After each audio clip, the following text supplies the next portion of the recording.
ఏదో ఒక యాక్టివిటీతో మనం నింపుకుంటున్నాం. మన నుంచి మనం బయటకు వచ్చేస్తున్నాం.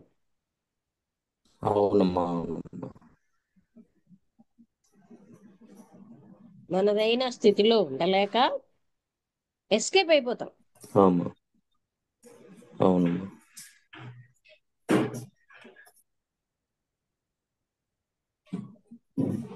నమస్కారం. ఓకే, ఇంకెవరైనా అంటే ఏమైనా అడుగుతారా? అమ్మా అమ్మ ఇప్పుడు నమస్తే చెప్పండి శ్రవంతి గారు. అమ్మా, ఇప్పుడు అంటే ఏ కోరిక, ఏ సంఘర్షణ, ఏ ప్రయత్నము లేని ఆ స్థితే దైవత్వము అని అనుకోవచ్చా? మనస్సు నిశ్చలం అవ్వడం అని చెప్దాం. ఉమ్. మనస్సు ఎప్పుడైతే నిశ్చలమైందో ఉండదే ఉమ్, దైవత్వం. ఎందుకంటే దాన్నే బ్లవెట్స్ కి మనస్సు సత్యహంతకి అన్నారు. మనస్సు యాక్టివిటీ ఉన్నంతసేపు మనం సత్యము లేదా దైవానికి దూరంగా ఉన్నాం. ఉమ్, ఉమ్. అంటే మనస్సు యొక్క యాక్టివిటీ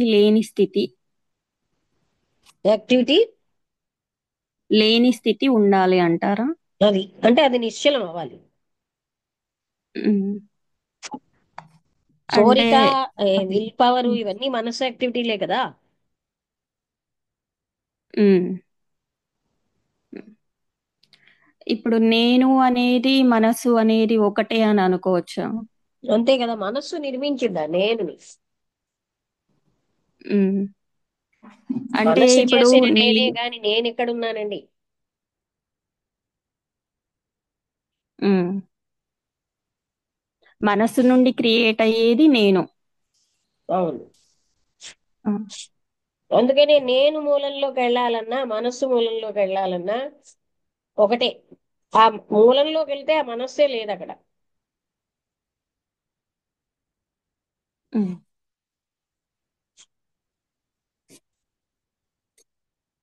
ఓకే అమ్మా, థ్యాంక్ యూ. ఓకే, ఇంకెవరైనా? అమ్మ ఇప్పుడు ఆ ఆ స్థితికి వెళ్ళిన తర్వాత ఆ స్థితి ఉంది అనేది కూడా లేకుండా దాన్ని ఎలా తెలుసుకోగలం అమ్మా? ఆ స్థితి ఉంటే ఇప్పుడు ఆ ఇప్పుడు ఈ ఇచ్ఛాశక్తి ఇవన్నీ కాకుండా మైండ్ పరిధిలో నుంచి కాకుండా మైండ్ కి అవలో ఉన్న పరిధిలో ఉన్నప్పుడు దాన్ని ఎలాగ అసలు మనకి అవగాహన అవుతుంది. ఇప్పుడు అవగాహన చేసుకున్నది ఇదేనా?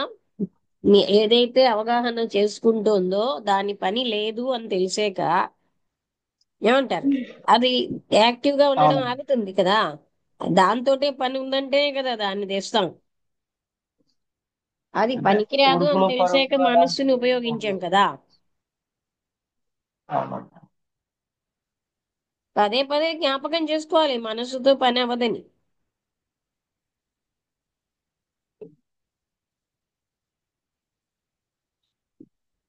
నేను అడిగేది అదేనా? అమ్మా ఇదే అమ్మా అంటే ఆ గాఢ నిద్రలో ఉండే స్థితి, ఆ ఆ గాఢ నిద్రలో ఉంటున్నప్పుడు ఆ తెలియని స్థితి కదమ్మా.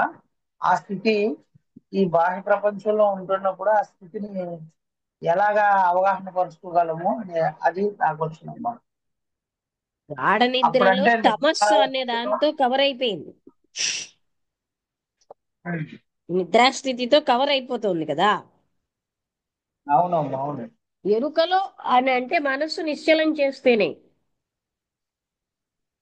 మనస్సుతో పట్టుకోవాలంటే మనం ట్రై చేసేది ఎప్పుడు మనస్సుతోటే. అవునమ్మా, అవును. అర్థమవుతుంది. ఎంత అదే చెప్పినా ఆ ఆ మనస్సు మన నిశ్చలం చెయ్యం, మనస్సుతోటే పట్టుకోవాలనుకుంటాం. ఉమ్,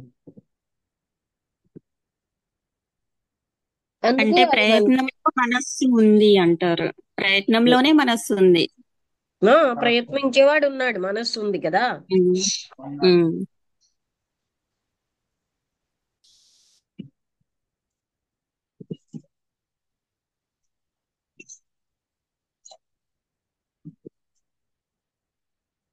ఓకే, రమణ గారు మీకు అర్థమైందా? మీరేం అడగబోతున్నారు దానికి ఆన్సర్?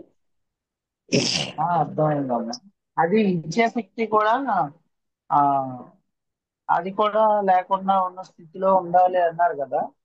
మరి ఏదైనా ఒక వర్క్ జరగడానికి గల కారణమైనా కూడా అప్పుడు అది ఏంటి? నాకు పనిచేస్తుంది అర్థం కదమ్మా. అవ్వట్లేదండి. వివేకానంద వివేకానంద కాదమ్మా, ఇచ్చే శక్తి కోసం చెప్పారు కదా. ఆ? ఇచ్చే శక్తి ఇచ్ఛాశక్తి.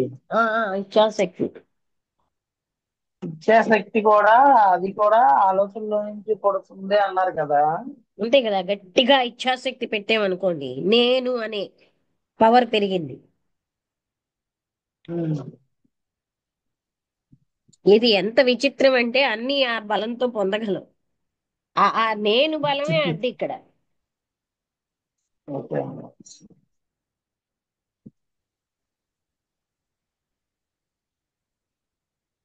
ఎంత ప్రాపంచిక పవర్ ఉన్నా ఇక్కడ పనికిరాదు. అది అడ్డే పైగా. అవునమ్మా, అది అది అర్థమవుతుందమ్మా. కానీ అది ప్రాక్టికల్ లోకి రావడం విషయం అంటే అనేది. మనం అంటే ప్రాపంచిక దాని వస్తువులు ఇచ్ఛాశక్తితో పొందుతున్నాం గనక ఇక్కడ అదే మార్గం అవునమ్మా. కనుక మనం ఫెయిల్ అవుతున్నాం. అవునమ్మా.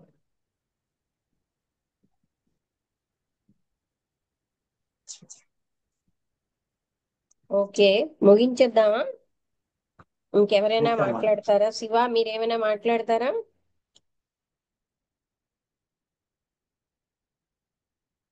నమస్తే ఓకే. అమ్మా. ఇంకేమి మీకేం డౌట్స్ లేవు కదా? ఆహా, లేవమ్మా. ఓకే.